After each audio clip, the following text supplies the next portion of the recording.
Welcome to SoCal Tech Interviews, where we talk with the entrepreneurs, investors, and others in Southern California's startup and technology community. Our interview today is with Matt Crowley, an attorney who runs the Los Angeles Venture Association's first-time entrepreneur workshops. Matt's firm is Crowley Corporate Legal Strategy. I'm Ben Kuo, founder and editor of SoCalTech.com.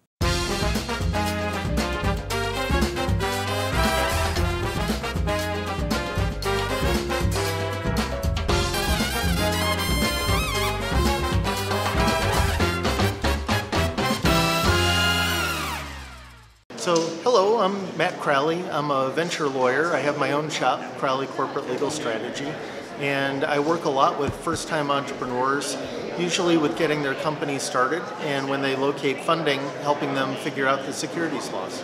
Yeah, so you've been doing this for a while, and I know you run the first-time entrepreneur program for Lava. What is the biggest mistake entrepreneurs make? So probably the biggest one is the initial one, which is trying to figure out what type of company do they want to be and getting their story straight with investors. So do they want to be an investable company, or do they want to be what investors call a lifestyle company, which is one where they want to run the company for 30 years. Investors don't know how to get their money back, so that's a hard sell. What are venture capitalists looking for? When you talk to them and you want to pitch them, what are they looking for? So they're looking for a couple things. One of the things is that exit. When are you going to sell this company? They also want to know about you. So a lot of the VCs, there's an old saw that they want to invest in the team. They want to invest in the jockey, not the horse. So if you've got a pedigree where you're an ex-Google guy, ex-Snapchat, or you've got people on your team that have been invested in by VCs before, they love that. The last thing that they're looking for is something that's going to scale, and scale fast without a lot of cash. So if you're trying to do a semiconductor company, that requires a ton of cash and a ton of time. If you're going to do an app, that's something that doesn't require much cash, and once you get traction, they might be able to sell it fairly quickly. They like that story. What do you suggest is the best way for entrepreneurs to learn about all this? There's a lot of, it's really hard, I think, as a new entrepreneur. What do you suggest they do? Sure. So one obvious solution is SoCalTech.com. It's a great source of information. All of us in the industry read it, and we read it every day. So no joke, it's a great resource.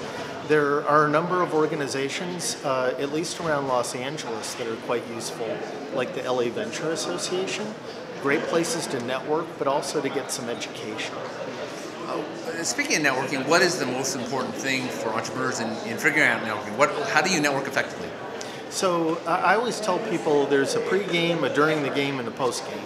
And the pre-game is figuring out the right watering holes and making sure that you're going to an event that you're going there because you want to meet people, not because of the topic. If you're going to listen to a speaker for 45 minutes while they're talking, you aren't networking. So go to the right event. When you get there, make sure that you're not talking to your co-founders. You know them. Don't talk to other people that you know other than to say hello. But if you're nervous, that means you're actually networking and you're doing a great job. Then after the game, those business cards that you picked up when you were meeting people, those aren't baseball cards. They aren't worth anything unless you call people or email them and get that coffee.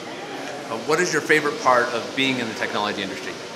I like being able to see the bleeding edge stuff. And being a tech lawyer, I get to see stuff before it's even been created.